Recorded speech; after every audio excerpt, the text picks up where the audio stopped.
It was Jehovah speaking through an angel. Moses. Here I am. I am the God of your forefathers. My people, the Israelites, are suffering in Egypt. Let me send you to speak to Pharaoh. You are to bring my people out of Egypt.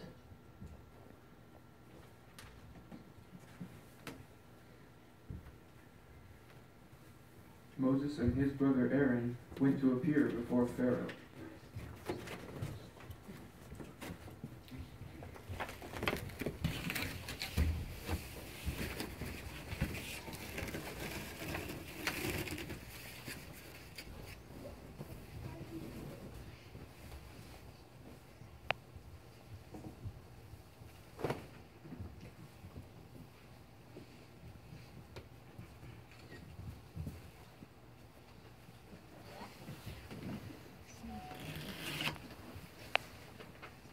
Jehovah says, "Send my people away, so that they may serve me in the wilderness."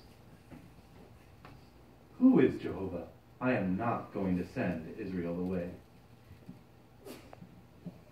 Aaron even performed a miracle before Pharaoh to show that God had sent them. Jehovah now said to Moses and Aaron, "If Pharaoh says to you, 'Perform a miracle,' then tell Aaron, 'Take your rod and throw it down before Pharaoh. It will become a big snake.'" So Moses and Aaron went into Pharaoh and did exactly as Jehovah had commanded. Aaron threw his rod down before Pharaoh and his servants, and it became a big snake. However, Pharaoh summoned the wise men and the sorcerers and the magic-practicing priests of Egypt. Also did the same thing with their magic.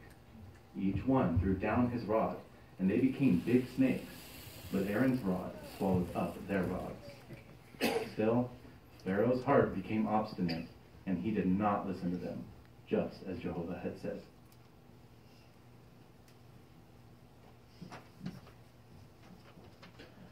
But Pharaoh was stubborn. He would not let Jehovah's people leave Egypt.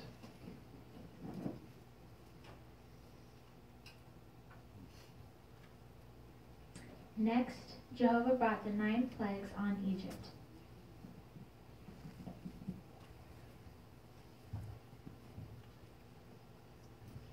The Nile River turned into blood.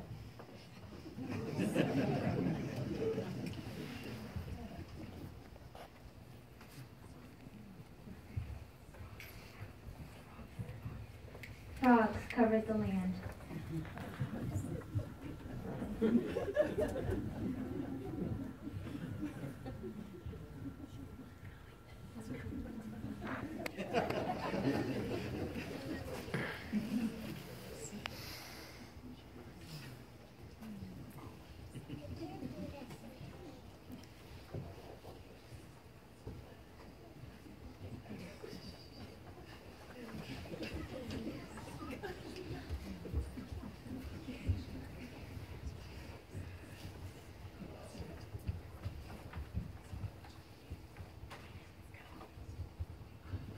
Tiny insects called gnats swarmed humans and animals.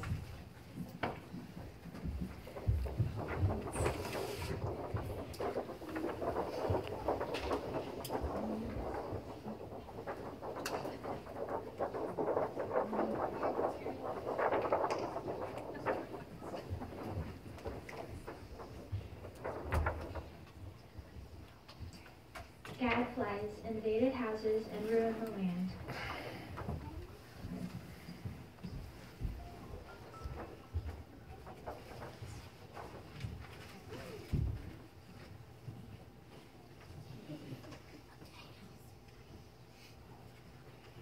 Diseases killed many of the animals.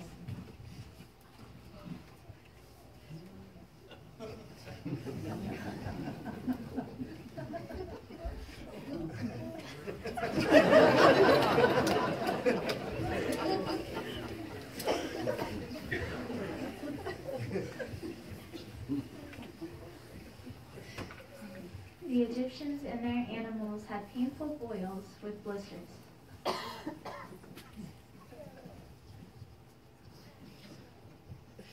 A hailstorm and fire ruined the fields and killed the people and animals.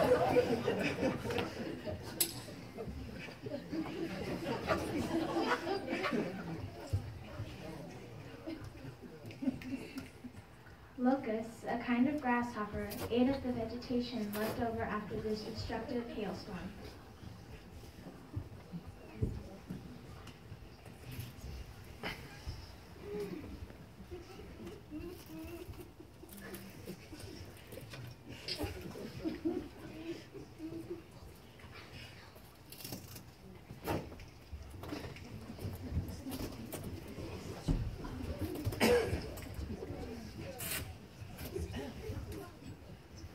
Darkness covered the land for 3 days.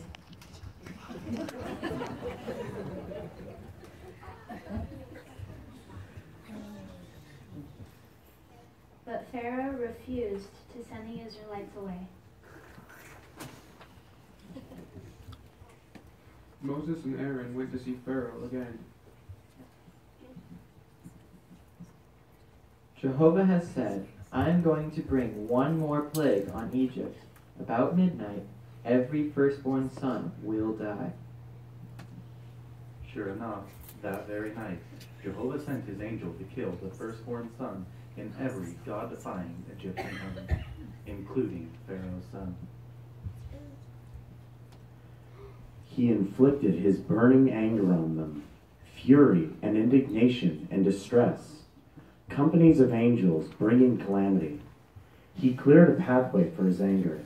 He did not spare them from death, and he gave them over to pestilence. Finally, he struck down all the firstborn of Egypt. Get up, go, serve Jehovah, just as you have stated.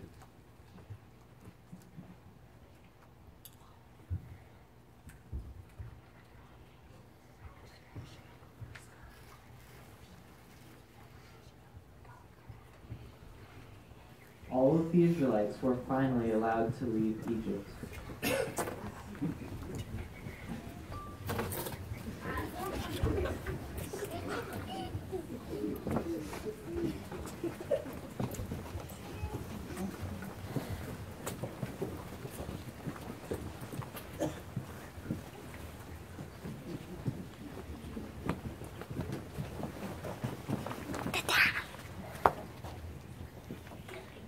How'd they do, you guys? How'd they do?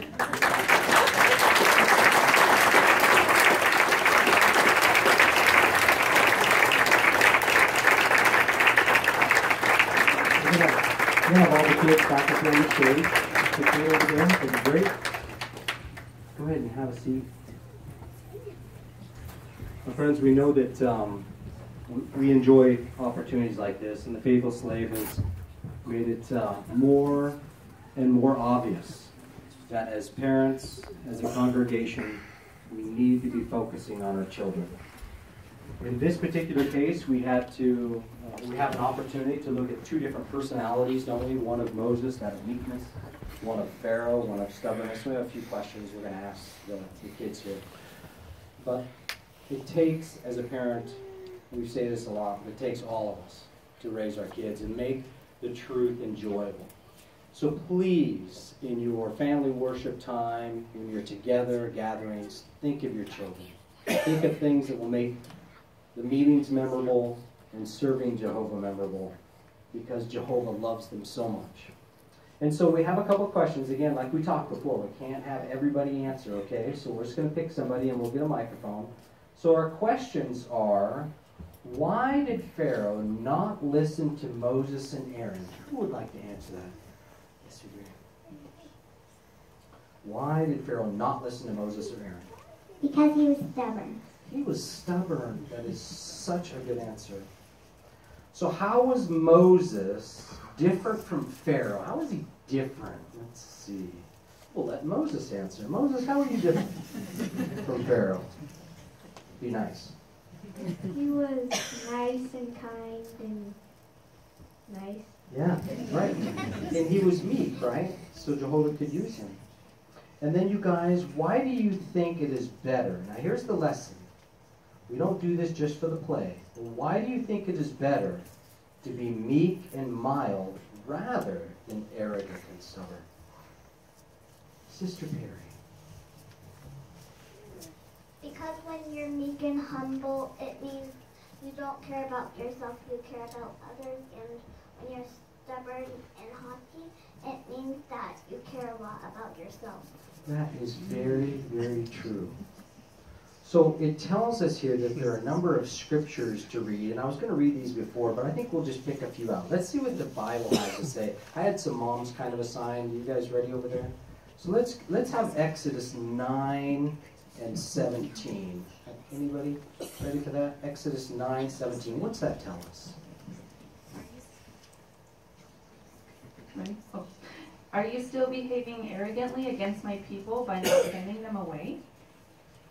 Very nice. And how about Psalm 66, 6 and 7?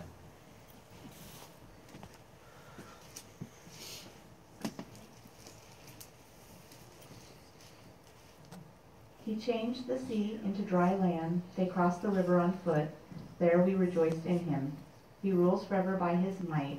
His eyes keep watch on the nations. Those who are stubborn should not exalt themselves. Very nice. So a lesson, right, to all you guys, all the kids, all the parents, about being stubborn, the difference there. Who would read Numbers 12:3? Did we have that assigned? Sister Lincoln? Now the man Moses was by far the meekest of all the men on the face of the earth. Very nice. So we see that Jehovah could use him, as the kids had mentioned, because he was meek. And then we have another scripture there. Let's see. Was it Psalm 37:11? Is that the next one? Sister McLean? But the meek will possess the earth, and they will find exquisite delight in the abundance of peace. Okay, so there's our lesson, right, kids? That it takes meekness for Jehovah to use us and be asked to be in that new system. And then Zechariah 7:8-12. Sister Perry. The word of Jehovah again came to Zechariah, saying, This is what Jehovah of armies says. Judge with true justice and deal with one another in loyal love and mercy. Do not defraud the widow or the fatherless child, the foreigner or the poor, and do not scheme evil against one another in your hearts. But they kept refusing to pay attention, and they stubbornly turned their backs, and they stopped up their ears so as not to hear. They made their heart like a diamond, and would not obey the law, and the words that Jehovah of armies sent by his Spirit through the former prophets. So there came great indignation from Jehovah of armies. Very nice. So showing that even though at one point we might serve Jehovah and have a meek, mild heart, we never want to become stubborn, do we? You guys, could you all stand up? I want to thank you guys so much for all the work that you do, the moms, all the organization. These are our kids, you guys. These are our future pioneers and servants and elders. Thank you guys very, very much. Thank you for coming back to us. Thank you very, very much. So again, friends, always fun to do something like this. Such a treat to be in charge of something like this. I hope you enjoyed it. But again, the message here is not about putting on costumes. It's not about throwing hailstones.